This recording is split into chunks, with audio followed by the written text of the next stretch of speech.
Shalom, selamat pagi Bapak, Ibu, dan Saudara yang dikasihi di dalam nama Tuhan Yesus Kristus. Hari ini kita kembali dalam ibadah rumah tangga kita. Hari ini 25 Oktober 2020. Mari kita akan mempersiapkan hati dan pikiran kita untuk kita memuji dan memuliakan nama Tuhan pada saat pagi hari ini. Bersama-sama kita persiapkan dengan panggilan berbakti yang dari dalam Mazmur pasal yang ke-65 ayat yang kelima berkata demikian. Berbahagialah orang yang engkau pilih dan yang engkau suruh mendekat untuk diam di pelataranmu. Kiranya kami menjadi kenyang dengan segala yang baik di rumahmu, di bait-Mu yang kudus. Mari kita memujikan pujian kita, SNP 526, Bersinarlah.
Tuhan, kami bersyukur buat segala kebaikan-Mu di mana kami siap memuji dan memuliakan nama-Mu dan pujian penyembahan kami. Dan kami siap juga mendengarkan firman-Mu dan kami siap memberi yang terbaik. Kami serahkan ibadah rumah tangga kami, Bapa. Biarlah berkenan di hadapan-Mu. Menjadi dalam nama Yesus Allah kami hidup, kami berani bersyukur. Haleluya. Amin. Mari kita akan membaca Alkitab kita yang diambil di dalam 1 Petrus pasal yang ketiga ayat yang ke-15. Saya meminta kita untuk membacanya bersama-sama dari rumah yang diambil di dalam 1 Petrus pasal yang ketiga ayat 15. Kita akan bacanya bersama-sama dan Bapak, Ibu, dan Saudara bisa mengikuti dari rumah. Kita akan baca bersama-sama 1, 2, 3. Tetapi kuduskanlah Kristus di dalam hatimu sebagai Tuhan dan siap sedialah pada segala waktu untuk memberi pertanggungan jawaban kepada tiap-tiap orang yang meminta pertanggungan jawab dari kamu tentang pengharapan yang ada padamu, tetapi haruslah dengan lemah lembut dan hormat. Mari kita akan memujikan pujian penyembahan kita yang diambil dalam NP 250.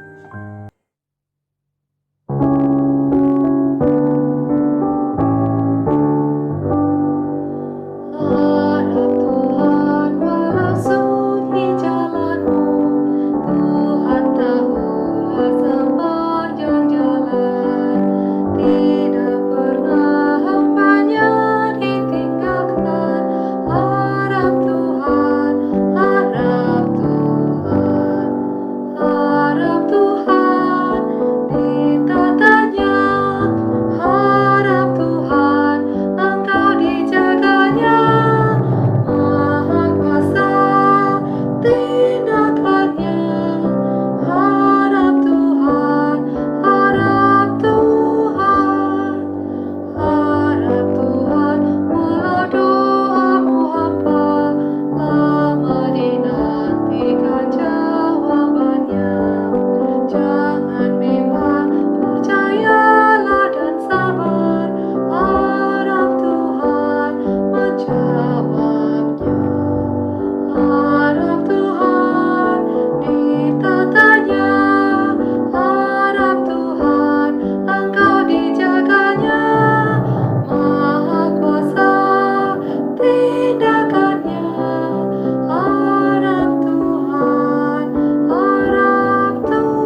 memberikan persembahan kepada Tuhan dan persepuluhan kita, ada 3 cara yang akan kita lakukan dalam pengambilan persembahan dan persepuluhan. Yang pertama adalah melalui rekening BCA dengan nomor rekening 29407720012 atas nama Adi Putranto atau Tovan Arvili Yunardus Wakukuni dengan memberikan keterangan tujuan. Yang kedua, memasukkan ke dalam kotak persembahan yang berlokasi di depan pintu kantor gereja bagian dalam setiap harinya pukul 9 sampai dengan 16.00 WIB. Dan yang ketiga, melakukan pengumpulan mandiri, yakni menyiapkannya dan memasukkannya ke dalam kotak perpuluhan atau kantong persembahan pada saat ibadah minggu berjalan seperti biasa nantinya. Kita akan menaikkan doa syafaat kita yang akan disampaikan oleh hambanya Bapak Diakon Adi Putranto. Kepada hambanya Bapak Diakon Adi Putranto kami persilakan. Jemaat sekalian, kita bersama-sama berdoa. Allah Bapa, Allah Anak, Allah Roh Kudus yang esa adanya, yang berdaulat atas dunia ini. Terpujilah namamu kekal selamanya.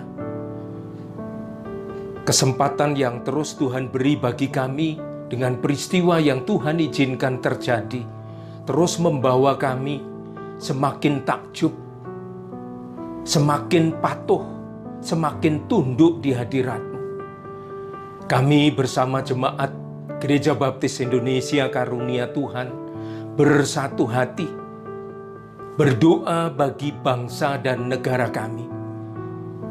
Belas kasihan-Mu yang sudah menuntun setiap pimpinan negara ini untuk terus memimpin dengan cara yang luar biasa, dengan cara yang terus menunjukkan kesungguhan, khusus untuk pandemi COVID-19 yang terjadi bukan saja di negara kami, tetapi di belahan dunia ini banyak negara yang mengalaminya. Kami berseru kehadirat-Mu, belas kasih-Mu turun atas bangsa ini, atas dunia ini, sehingga boleh berhenti dari wabah penyakit COVID-19 ini. Secara khusus kami mempercayakan pimpinan negara ini, Presiden, Wakil Presiden, para menteri, pendukung, biarlah boleh menyatukan hati, mencari, berusaha, kiranya Tuhan berkati. Sehingga melalui usaha yang dilakukan, melalui peraturan yang diterbitkan, kiranya boleh menjadikan pandemi ini sirna dari negara ini. Tuhan berkati segala cara yang dilakukan, biarlah mendatangkan hasil karena kasih-Mu yang besar, rahmat-Mu yang besar kepada bangsa dan negara ini. Kami juga menyerahkan usaha baik yang dilakukan untuk terus menolong, untuk terus membantu dari ekonomi, keamanan yang terus diperketat, sehingga sungguh-sungguh negara ini akan menjadi lebih baik di kemudian hari. Juga kami percayakan setiap usaha yang dilakukan untuk menyampaikan semua program, aturan ke daerah-daerah, biarlah Tuhan tunjukkan satu hatian antara pejabat daerah dan pusat, sehingga semua program ini boleh dilakukan di tingkat daerah yang terkecil. Kami mempercayakan ini di dalam kuasa kasih-Mu. Terima kasih Tuhan Yesus. Kami juga berdoa bagi GGBI, kiranya terus tumbuh kepekaan. Segala cara dilakukan untuk supaya gereja-gereja boleh melihat satu kegiatan yang terus dipakai untuk membangun setiap pribadi jemaat untuk terus bertumbuh di dalam kehidupan kerohaniannya. Kami juga saat ini mengingat cabang-cabang kami. Kami mempercayakan di dalam kuasa-Mu, Pendeta Cipto Hadi, Pendeta Muda Ganding Setipu, dan keluarga. Kiranya Tuhan berkarya, terus menumbuhkan semangat untuk terus melayani, untuk terus memberitakan Injil bersama dengan jemaat di cabang-cabang kami. Juga kami berdoa untuk gembala sidang kami di Induk. Tuhan berkarya. Kami menaikkan pujian dan syukur kami atas karya-Mu yang sudah memberikan kekuatan kesehatan bagi Pendeta Krishna untuk terus melayani-Mu dengan terus berserah, terus bersandar, terus mengandalkan kuasa-Mu di dalam setiap program yang dilakukan. Biarlah ini menjadi kesempatan bagi gembala sidang kami untuk mengajak, untuk mengajari, untuk membimbing, untuk membekali setiap jemaat untuk semakin bertumbuh mengenal Yesus Kristus sebagai Tuhan dan Juru Selamatnya secara pribadi. Sebagai Tuhan yang terus membimbing, menolong di dalam kehidupan hari lepas hari. Juga kami berdoa bagi jemaat yang harus terus bekerja di lingkungan atau peristiwa yang seperti ini, yang harus menghadapi tantangan COVID-19, yang terus bekerja di bidang kesehatan. Kami mempercayakan di dalam tangan kuasa-Mu, kiranya menolong, memberikan kesanggupan, memberikan kekuatan, memberikan perlindungan pribadi lepas pribadi, dan terus menyatakan inilah kekuatan-Mu ya Tuhanku Yesus di dalam setiap pekerjaan yang dilakukan. Terima kasih. Juga kami berdoa bagi saudara-saudara kami yang terdampak COVID-19, mungkin harus mengalami PHK. Tuhan berkarya menolong. Terima kasih.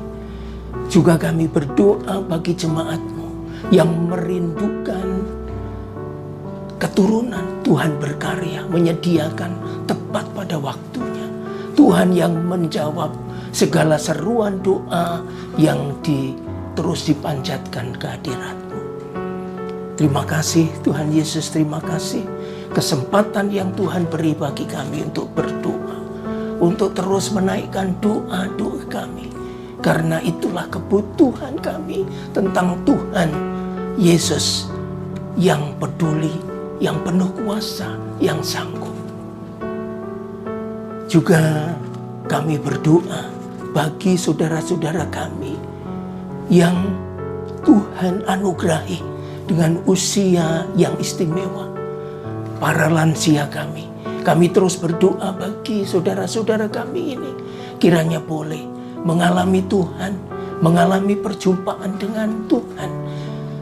Imannya terus Tuhan teguhkan, dan peristiwa-peristiwa yang dialami bolehlah menjadikan setiap pribadi untuk mengalami sukacita Tuhan karena karya-Mu, kasih setia-Mu yang tidak pernah berubah. Terima kasih Tuhan Yesus, kalau setiap peristiwa yang Tuhan beri kepada setiap pribadi kami, jemaat pribadi lepas pribadi, untuk melihat, untuk memahami, untuk mengerti cara Tuhan berkarya di dalam kehidupan hari lepas hari.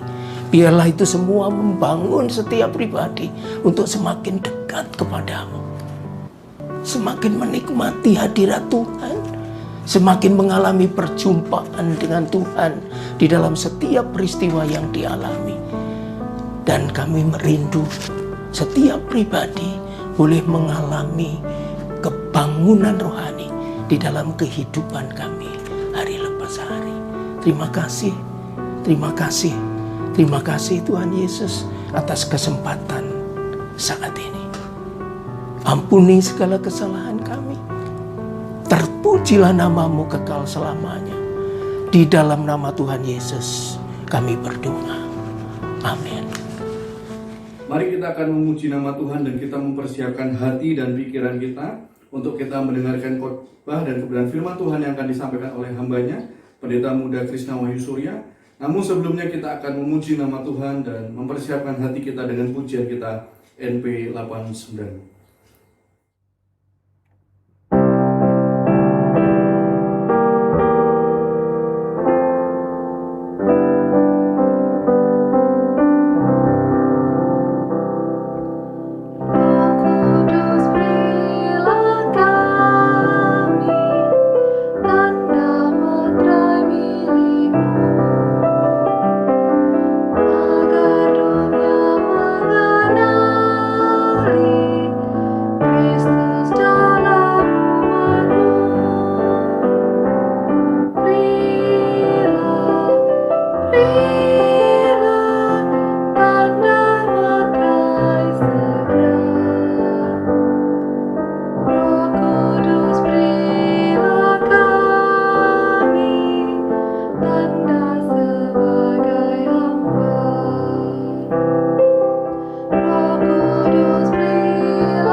Dan kepada hambanya, Pendeta Muda Krishna akan menyampaikan kebenaran firman Tuhan pada saat hari ini dengan tema Disiplin Rohani Mengajar. Kami persilahkan. Shalom jemaat yang dikasihi Tuhan, apa kabar? Kiranya damai sejahtera yang dari Tuhan kita Yesus Kristus beserta dengan jemaat Tuhan sekalian. Hari ini kita mempelajari bagian akhir dari seri pembelajaran kita di disiplin rohani, yakni disiplin rohani mengajar. Namun sebelumnya izinkan saya mengingatkan bahwa disiplin rohani adalah suatu kegiatan atau kebiasaan atau segala aktivitas yang memang sengaja untuk kita latih, kita kembangkan, sehingga itu akan mempengaruhi pertumbuhan rohani kita sekalian. Terlebih dalam karakter, kesalehan, namun juga untuk makin menjadi murid. Sesuai visi GPI Karunia Tuhan, menjadi murid yang mengasihi Tuhan, mengasihi sesama, dan menjangkau dunia, maka dalam hal ini kita makin serupa dengan gambaran putranya, Yesus Kristus. Karena itu terus saya menyampaikan selamat berdisiplin rohani, tapi mari kita mempertimbangkan hari ini suatu disiplin yang dimana ketika kita melaksanakan semua disiplin rohani yang sudah kita pelajari di waktu-waktu yang lalu, di mana di sana ada disiplin rohani berdoa, renungan harian, berpuasa, bernyanyi, bersekutu, memberi. Mari kita juga perhatikan bahwa saat ini setiap orang yang sudah melatih dirinya berdisiplin dengan latihan-latihan rohani di atas tadi, pasti dia akan mengembangkan suatu kehidupan rohani, merasakan manfaat demi manfaatnya, dan kemungkinan besar dia akan membagikan manfaat yang sudah dia alami, pertumbuhan yang sudah ia alami. Maka ketika dia mau membagikan itu sebenarnya berkaitan dengan disiplin rohani yang terakhir ini, yakni apa? Mengajar, membagikan apa yang sudah dipelajari, kemudian melaksanakannya dalam pengajaran kepada orang-orang yang patut untuk menerima semuanya itu. Mari kita mempertimbangkan dan melihat bahwa disiplin rohani yang seperti ini, yaitu mengajar, akan membantu kita akan makin serupa dengan Yesus. Sebab Yesus sendiri apa? Dia adalah guru agung. Dia menjadi teladan untuk kita ya.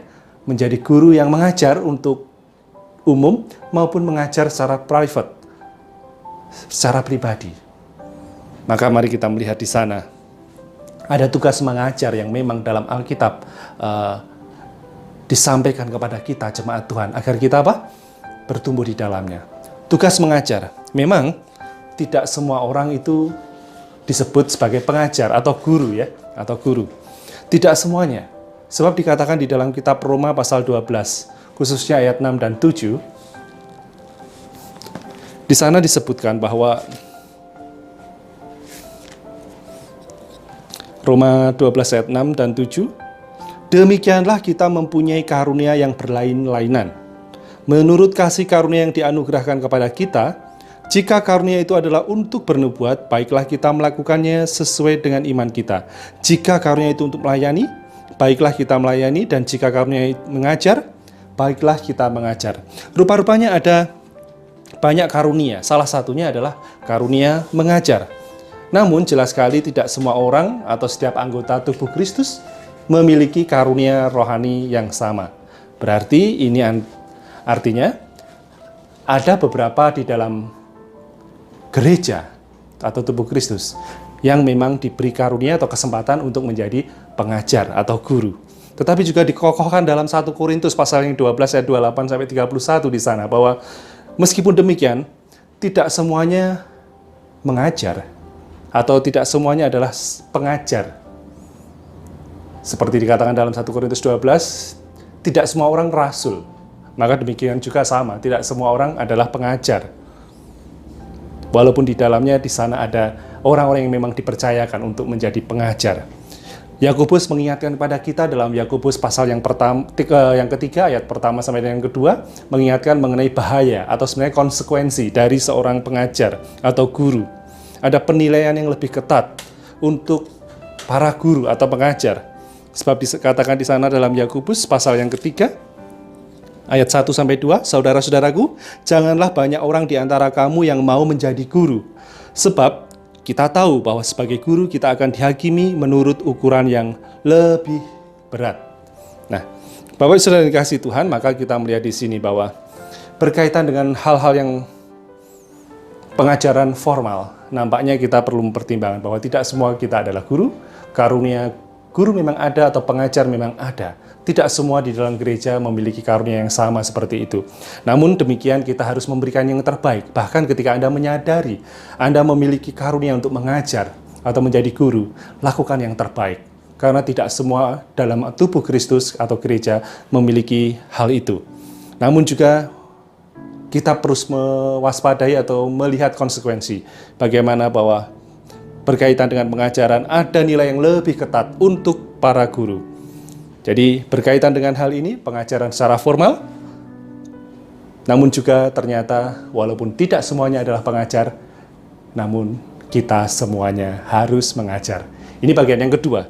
Rupanya walaupun tidak semuanya adalah pengajar, namun bagi kita semuanya mesti mengajar. Nah, Bapak Ibu Saudara dikasihi Tuhan, dalam 2 Timotius pasal 2 ayat 2 dikatakan memang ada satu spesifikasi khususnya para pengkhotbah atau orang-orang yang memproklamirkan Injil. Pengkhotbah ini mengajarkan orang-orang lain, dan ketika orang lain menerima pengajaran itu, menerima Injil itu, orang-orang itu harus dimuridkan.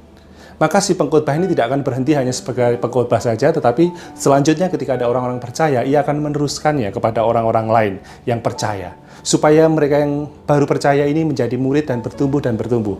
Maka mereka akan selalu mengajar kepada para murid ini.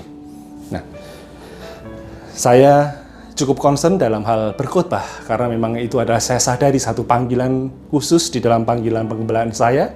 Saya memiliki seorang mentor dan mengenai pengkhotbah, mengenai menyampaikan firman Tuhan atau berkhotbah ini memang harus benar-benar sangat disiapkan ketika benar-benar mau menyampaikan kebenaran firman Tuhan. Syarat yang diberikan oleh mentor saya adalah 18 jam untuk menyiapkan satu khotbah. Walaupun itu lebih kurangnya ya, tetapi intinya apa? Intinya adalah supaya menyiapkan dengan serius. Nah, tetapi lebih daripada itu, ada juga yang disebut sebagai penatua di dalam 1 Timotius pasal 3 ayat 2. Penatua yang tugasnya mengajar kawanan domba Allah. Ini mewarisi tugas pada masa kini sebenarnya sebagai pendeta pengantar Injil untuk memberi makanan kepada kawanan domba. Demikian juga sebagai gambaran bagi kita, seharusnya orang-orang seperti ini cukup fasih di dalam firman Tuhan. Maksudnya adalah supaya dapat menjaga dari berbagai kesalahan dan apa yang diajarkannya tidak keluar dari Alkitab. Karena begitu banyak sekarang pengajaran-pengajaran yang sepertinya berdasarkan Alkitab, tetapi ternyata ujung-ujungnya adalah kepalsuan. Karena itu, penatua yang mungkin pada masa kini kita bisa sebut sebagai pendeta, gembala sidang, melaksanakan pengajaran yang sedemikian. Namun juga kita melihat ke hal yang lebih besar, guru. Guru yang memiliki karunia mengajar. Dalam Roma 12 ayat 6-7 sudah saya bacakan tadi ya, ada orang punya karunia itu. Guru atau pengajar di dalam gereja. Bukan saja disebutkan hanya sebagai guru kelas dewasa, kalau itu dalam sekolah minggu. Karena kita punya banyak kelas-kelas ya, baik itu kelas pertemuan yang berupa KPW di rumah-rumah, kelas pertemuan yang berupa sekolah minggu di hari minggu, maupun kelas-kelas yang lain. Maka hal itu tidak terbatas kepada orang dewasa saja, tetapi juga kepada mereka yang memiliki kemampuan untuk mengajar pada anak-anak. Nah, Bapak Ibu yang dikasihi Tuhan, inilah mengapa disebutkan, saya pernah membaca hal ini, mengapa disebutkan bahwa tidak semua orang yang bisa mengajar di sekolah umum bisa mengajar di sekolah minggu. Ini benar sekali, karena untuk mengajar di sekolah minggu, mereka memerlukan yang namanya kasih karunia, yaitu karunia rohani mengajar, dan juga hati bagi jiwa-jiwa.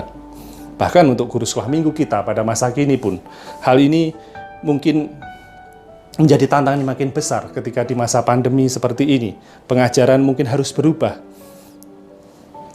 Karena itu, meskipun orang memiliki bakat atau talenta untuk mengajar, mungkin di luar sana, di sekolah umum sana, tetapi belum tentu ia dapat mengajar di sekolah minggu. Bapak Ibu yang dikasihi Tuhan, memang ini perlu komitmen berarti. Tetapi dalam hal rohani, bukan saja komitmen terhadap karunia rohaninya, tetapi terhadap jiwa-jiwa yang dititipkan. Baik itu berupa anak-anak, baik itu remaja, baik itu pemuda, baik itu dewasa. Semuanya berharga di mata Tuhan, dan kita, secara khusus guru sekolah minggu, kita diberi kesempatan untuk hal itu. Maka ketika kita dipercayai hal itu, mari kita maksimalkan apa yang Tuhan sudah berikan bagi kita, yakni kesempatan untuk mengajar. Lebih luas lagi, bukan saja guru, penatua maupun juga pengkhotbah, tetapi kita sebagai orang tua, kita pun mengajar. Kita pun harus mengajar anak-anak kita. Efesus pasal 6 ayat 4, 2 Timotius 1 ayat 5 dan selanjutnya. Para ayah dikatakan di sana untuk membesarkan hati mereka, anak-anak mereka dalam satu pelatihan rohani maupun nasihat Tuhan. Bagaimana dengan para ibu, bahkan juga nenek, atau yang lebih sepuh lagi, atau yang lebih tua lagi, yakni sama seperti gambarannya oleh Timotius. Di sana ada Eunike dan Lois, di sana ada ibu dan neneknya yang mengajarkan dia, yaitu mengajarkan kebenaran firman Tuhan sehingga Timotius mewarisi iman yang sama. Nah, bagaimana dengan pengajar yang disebutkan dalam kitab Titus pasal 2, beberapa waktu yang lalu saya singgung bagaimana wanita yang lebih tua mengajar wanita yang lebih muda. Dikatakan tegurlah, maksudnya adalah nasihati. Nasihati orang-orang atau wanita-wanita yang lebih muda. Ajar mereka. Lakukan, baik itu informal maupun formal. Nah, selanjutnya, setiap kita di dalam 1 Petrus pasal 3 ayat 15 yang menjadi ayat tema kita hari ini dalam pembacaan firman Tuhan, mengatakan bahwa kita harus siap sedia menyampaikan mengajarkan apa yang menjadi keselamatan kita, kebenaran yang kita pegang, dan yang menjadi harapan untuk kita. Semuanya harus kapan saja, siap sedia. Baik atau tidak baik waktunya, engkau harus siap menyampaikan, mengajarkan kepada orang lain yang memerlukannya. Setidaknya secara informal rupanya kita sekalian, siapapun Anda, guru, pengkhotbah, pengajar, orang tua, wanita, semua untuk kita adalah mesti mengajar. Bapak Ibu yang dikasihi Tuhan, karena itu mari kita memperhatikan bahwa dengan adanya baik formal maupun informal kita harus mengajar, maka mari kita melihat sebenarnya ada manfaat rohani. Saya sebutkannya sebagai sukacita dari orang yang mengajar atau sukacita mengajar. Karena dikatakan satu studi oleh William Glasser mengatakan bahwa ada buah yang muncul dari dalam diri kita, orang-orang yang mengajar. Anda pengajar, Anda yang mengajar sekolah minggu, atau mungkin Anda mengajar KPW dan lain sebagainya, perhatikan hal ini. Ada buah sukacita yang muncul dari dalam diri Anda ketika Anda mengajar. William Glasser mengatakan, dia seorang psikolog, bahwa kita belajar itu 10% dari apa yang kita baca. Jadi kalau Anda baca, Anda menyerap 10% dari pembacaan Anda itu. Kita belajar, selanjutnya, 20% dari yang kita dengar. Selanjutnya, kita belajar 30% dari apa yang kita lihat. Nah, nampaknya di sini jelas sekali ya. Sesuatu yang ada gambar, sesuatu yang dapat kita lihat akan lebih memacu kita menyerap pembelajaran itu. Kemudian 50% kita belajar dari apa yang kita lihat dan dengar. Lihat dan dengar. Khotbah seperti ini kalau ada gambarnya, kemudian ada suaranya jelas, kemudian ada PowerPoint-nya dan sebagainya, akan lebih menguntungkan, akan lebih banyak hal yang bisa diserap. Lanjut, 70% kita belajar dari apa yang kita diskusikan dengan orang lain. Ketika kita berdiskusi tentang suatu topik, misalnya tentang hal ini, disiplin rohani mengajar, kita berdiskusi dengan yang lain, mungkin dalam satu kelompok kecil, dalam kelompok tumbuh bersama maupun kelompok pembinaan warga, 70% kemungkinan kita bisa menyerap pembelajaran itu. Kemudian makin besar, 80% kita belajar dari apa yang kita alami secara pribadi. Ketika Anda menjadi pelaku dan mengalami sendiri apa yang Anda bicarakan atau pelajari, serapannya jauh lebih besar. Dan 95%, perhatikan di sini, kita belajar 95% dari apa yang kita ajarkan kepada orang lain. Jadi ketika Anda mengajar, sebenarnya Anda juga belajar banyak sekali. 95% penyerapan apa yang dalam pembelajaran atau proses pembelajaran itu terjadi. Jadi ketika Anda mengajar lebih banyak daripada sekedar Anda membaca, melihat, mendengar, dan lain sebagainya saja. Nah, dengan ini maka kita akan mendapatkan manfaat. Tidak hanya persiapan demi persiapan. Saya percaya bahwa setiap dari kita, pengajar, pasti mempersiapkan diri. Tetapi lebih dari itu, prosesnya itu yang penting.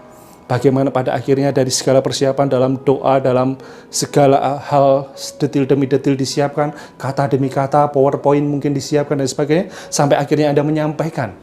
Maka proses itu ketika Anda menghargai itu, siapa yang diuntungkan? Pasti yang diajar atau murid, siswa diuntungkan ya. Tetapi manfaat jauh lebih besar adalah untuk Anda yang mengajar. 95%. Murid hanya akan melihat, mendengar, atau melihat, mungkin paling tidak 50%. Seperti ini saja.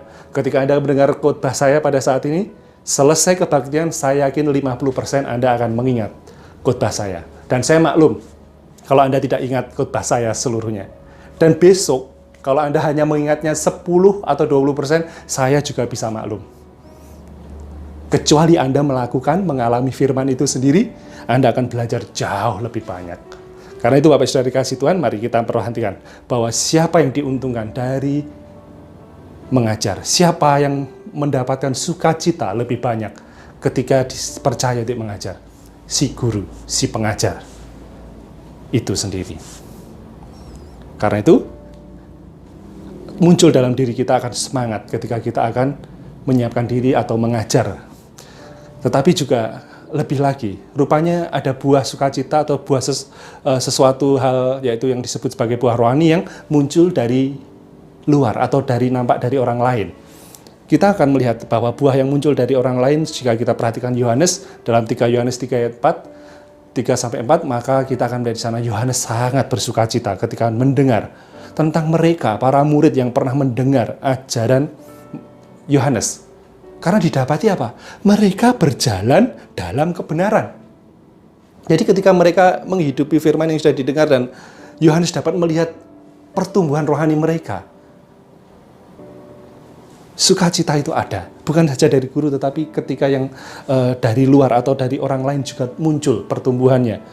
Demikian juga seperti dikatakan oleh seorang Paulus di dalam Filemon pasal 4, Filemon pasal yang pertama ayat 4-7. Dia mengatakan di sana bahwa dia mendengar tentang apa? Kasih dan iman Filemon. Kasih bertumbuh. Iman bertumbuh dari seorang Filemon. Orang di luar sana yang diajar bertumbuh. Sukacita untuk pengajar, tetapi di sana ada sesuatu yang muncul, yang lebih lagi, yang sangat diharapkan ketika orang meresponi kebenarannya, yaitu pertumbuhan rohani. Jadi ada sukacita besar ketika kita mengajar. Ada buah yang besar ketika kita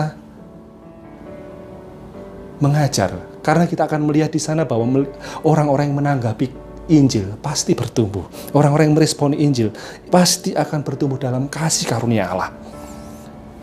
Hargailah jika Bapak Ibu Saudara memiliki kesempatan atau memiliki karunia mengajar. Karena banyak hal tidak akan pernah dialami oleh seseorang yang tidak berkesempatan untuk mengajar. Bapak Ibu Saudara dikasih Tuhan, akhirnya mari kita mempertimbangkan untuk mengembangkan disiplin rohani mengajar. Mungkin Anda berkata, Pak, saya nggak bisa ngajar. Saya katakan tadi apa? Baik formal maupun informal, setiap kita pasti akan mengajar. Jadi, jangan beralasan. Kalau Anda sudah mulai beralasan, selesai sudah pembelajaran kita. Jadi, jangan berdalih. Karena mau tidak mau saya yakinkan, baik formal maupun informal, Anda akan mengajar.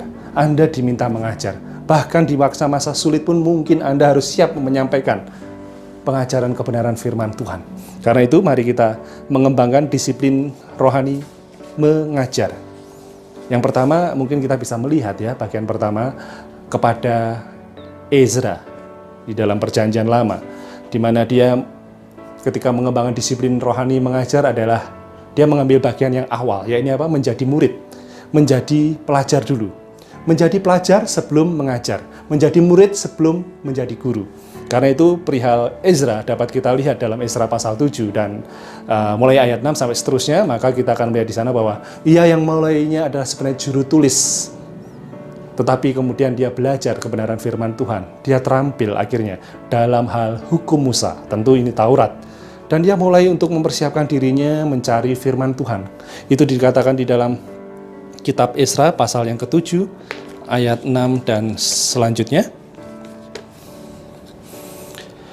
Ezra itu berangkat pulang dari Babel. Ia adalah seorang ahli kitab mahir dalam Taurat Musa yang diberikan Tuhan Allah. Dia mahir, tetapi sebelumnya dia adalah juru tulis yang menyiapkan diri untuk mau belajar kebenaran firman Tuhan. Dan yang ayat yang ke-10 itu sangat menolong sekali bahwa Ezra telah bertekad untuk meneliti Taurat Tuhan. Ya, ini belajar berarti. Dia meneliti, tetapi juga melakukannya serta mengajar ketetapan peraturan kepada orang Israel. Nah, rupanya untuk mengajar harus dimulai dari menjadi siswa atau murid atau orang yang mau belajar, meneliti. Kalau Ezra, orang yang mau meneliti apa yang hendak diajarkannya. Nah, bagi kita menjadi garis besar ya, bahwa ternyata untuk menjadi guru atau pengajar itu dikatakan seorang guru atau pengajar tidak akan pernah berhenti belajar. Seorang Ezra pun mencari dan meneliti hukum Taurat itu. Walaupun dia sudah mahir atau fasih, dia terus belajar. Ia benar-benar menjadi contoh untuk kita. Sebagai apa? Pelajar firman Tuhan. Nah, bagi kita tentunya yang diberi kesempatan mengajar, mari kita tidak pernah berhenti belajar. Saya bersyukur, saya terus juga memuji Tuhan, tetapi saya terus berdoa untuk guru-guru sekolah minggu kita di masa 7 bulan lebih pandemi ini. Mereka bekerja keras, mulai dari nol saya pikir. Sesuatu mengenai pengajaran sekolah minggu yang mungkin tidak pernah terbayangkan sebelumnya, yaitu apa? Pengajaran online. Siapa yang pernah membayangkan sekolah minggu akan dilaksanakan online? Tidak ada.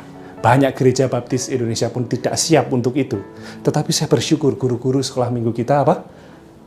Mereka mau belajar. Awalnya sulit. Awalnya memang sepertinya ada banyak hal-hal yang harus disiapkan dan mereka ada yang kadang-kadang di tengah jalan merasa tidak mampu dan sebagainya. Tetapi saya bersyukur semua satu dengan yang lain saling menyemangati. Kini setiap bagian kelas memiliki kelas online.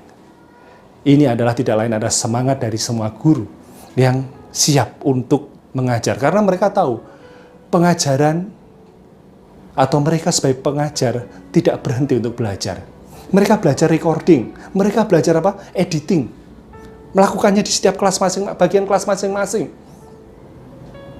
Dan puji Tuhan semuanya dengan cara satu dengan yang lain pada akhirnya sekarang semuanya berjalan. Terima kasih para guru atau pengajar sekolah minggu. Saya apresiasi sebagai gembala sidang. Terima kasih untuk komitmen Anda karena Anda tidak pernah berhenti belajar. Melihat keadaan zaman, Anda tidak pernah berhenti mengingat jiwa-jiwa, murid-murid yang dititipkan oleh Tuhan untuk Anda ajar. Saya acungi jempol, 2 jempol malah untuk Anda. Tuhan memberkati Anda dan tetap semangat ya, guru sekolah minggu, GPI Karunia Tuhan. Tetapi lebih dari itu, Ezra juga menunjukkan pada kita, bukan saja belajar, tetapi apa? Menjadi pelaku. Sebab ayat 10 tadi dikatakan apa? Ya meneliti, yaitu belajar, tetapi dia juga apa? Melakukannya. Ia melakukannya. Dan sekali lagi ini contoh yang baik, karena praktek apa yang diajarkannya. Ya. Dia belajar, kemudian dia mempraktekkan apa yang akan diajarkannya. Ini berarti jelas sekali, ini kita akan terbebas dari bahaya munafik, seperti orang Farisi. Kayaknya pintar ngajar, tetapi apa? Tidak melakukannya. Kayaknya ada teori-teori, dia bisa tetapi tidak melakukannya. Karena itu Matius 23 ayat 2-3 mengingatkan kepada kita jangan terjerumus dengan bahaya itu. Karena itu seorang pengajar semestinya apa? Bukan saja menyampaikan pengajarannya tetapi melakukannya. Apakah kita menjadi guru atau orang-orang yang mempraktekkan melakukan kebenaran firman Tuhan? Selanjutnya, bagian terakhir dalam pengembangan disiplin rohani mengajar adalah apa? Akhirnya menjadi pengajar. Setelah tadi yang pertama menjadi murid atau siswa, ia melakukannya, Ezra selanjutnya menyampaikan pengajaran mengenai firman Tuhan. Sebab dikatakan di sana dia sangat mahir dan dia punya kerinduan untuk menyampaikan kebenaran firman Tuhan, yaitu kitab Taurat itu kepada orang-orang. Ia disebut sebagai ahli. Ia disebut sebagai ahli dan diberi kesempatan untuk mengajarkannya. Karena itu jika saudara dan saya pada akhirnya dalam sesi kehidupan Anda, mungkin pada akhirnya Anda diberi percayaan untuk mengajar. Entah sekolah minggu, kelompok yang lebih kecil, KPW, renungan jam doa, khotbah, apapun yang ada di gereja ini. Ada satu saat mungkin Anda akan diberi kesempatan untuk itu. Ingatlah, berarti itu Anda sudah memasuki tahap yang ketiga dari gambaran Ezra. Akhirnya Anda mengajarkan. Karena itu saya sarankan untuk Anda yang sudah diberi kepercayaan untuk mengajar, temukan seseorang untuk menjadi mentor Anda, di mana Anda akan selalu bisa belajar, tidak akan berpuas diri dengan keadaan. Jika keadaannya tidak memungkinkan seperti sekarang ini, Anda tidak akan lemah iman atau Anda tidak akan putus asa. Karena ada mentor yang bisa menolong Anda untuk saling berdiskusi, untuk menolong Anda untuk mendampingi dan memberi penguatan. Bapak sudah dikasih Tuhan, mari baik secara formal maupun informal, apakah kita sudah menjadi pengajar? Tentu saja saya menyadari, dulu saya belum mengajar, tetapi ada saat akhirnya saya tahu bahwa saya diberi kesempatan untuk mengajar. Maka saya ambil bagian dan terus belajar. Bapak sudah dikasih Tuhan, karena itu mari kita memperhatikan kebenaran firman Tuhan ini. Pertumbuhan rohani dimulai dengan belajar. Semuanya dimulai dari bayi rohani kalau Petrus mengatakannya. Tetapi akan ada pertumbuhan. Di mana akhirnya ketika murid yang masih bayi rohani meningkat, bertumbuh dan bertumbuh, suatu saat dia akan mengajarkan kepada orang lain. Di manakah fase hidup Anda sekarang? Apakah masih dalam tahap belajar? Informal pun formal, saya ingatkan, kita kapan saja mesti mengajar. Karena itu Bapak Ibu yang dikasihi Tuhan, mari mohonkan kasih karunia Tuhan supaya kita dibebaskan dari segala macam keegoisan untuk tidak membagikan apa yang sudah kita miliki, pengharapan, keselamatan, supaya tidak dipendam sendiri, tapi disampaikan, di-sharingkan, dibagikan, diajarkan kepada orang lain. Paling tidak kepada orang-orang di sekitar Anda, anak, maupun juga keturunan Anda. Atau paling tidak orang-orang di dalam gereja, maupun masyarakat yang lebih luas. Selamat mengajar, selamat berdisiplin untuk mengajar, tetap semangat. Walaupun ada konsekuensi yang memang lebih besar, tetapi buah sukacitanya, baik dalam diri kita sendiri maupun ketika kita melihat orang lain yang bertumbuh, tidak ada bandingannya. Selamat mengajar, Tuhan memberkati kita sekalian. Dan sebagai penutup untuk pembelajaran sesi pembelajaran disiplin rohani, kiranya kita semuanya dapat mengembangkan diri, mengadopsi atau mengambil latihan demi latihan rohani, sampai bahkan kita sendiri diberi kepercayaan untuk mengajarkan semuanya itu. Bapak Ibu yang dikasihi Tuhan, sekaligus sebagai informasi, mulai minggu depan tanggal 1 atau memulai bulan November, masuk bulan November, saya menyiapkan kebenaran firman Tuhan dalam khotbah setahun saya. Jadwalnya adalah sudah jelas sekali. Tanggal 1 dan 8 November boleh dikata sebagai suatu pekan keluarga, karena saya berkhotbah dalam topik keluarga. Yang pertama, dalam 1 November saya akan berkhotbah mengenai Allah membenci perceraian. Tetapi juga di dalam firman Tuhan tanggal 8 November kita akan belajar bahwa Allah mengasihi keluarga. Seraya kita siapkan di minggu yang ketiga bulan November, Gembala Sidang menjadwalkan untuk kita adakan suatu pertemuan yang akan menolong untuk dapat dibaharui kembali kerohanian kita. Kita telah melaksanakan pembaharuan rohani beberapa bulan yang lalu melalui doa demi doa, baik setiap keluarga saling mendoakan, bahkan mengirim video doa mereka. Kini biarlah dalam bulan November nanti kita pun akan disegarkan kembali. Tidak menjadi lalai atau lupa dengan kerohanian yang perlu terus disegarkan. Selamat bertumbuh. Tuhan memberkati kita sekalian. Amin.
Jemaat yang terkasih, mari arahkan hati kita untuk menerima berkat yang dari Allah kita. Terimalah janjinya. Tuhanmu melindungi engkau dan memberkati engkau. Ia menyinari engkau dengan wajah-Nya dan memberi engkau kasih karunia dan damai sejahtera. Amin. Selamat hari Minggu, Tuhan memberkati kita sekalian. Amin.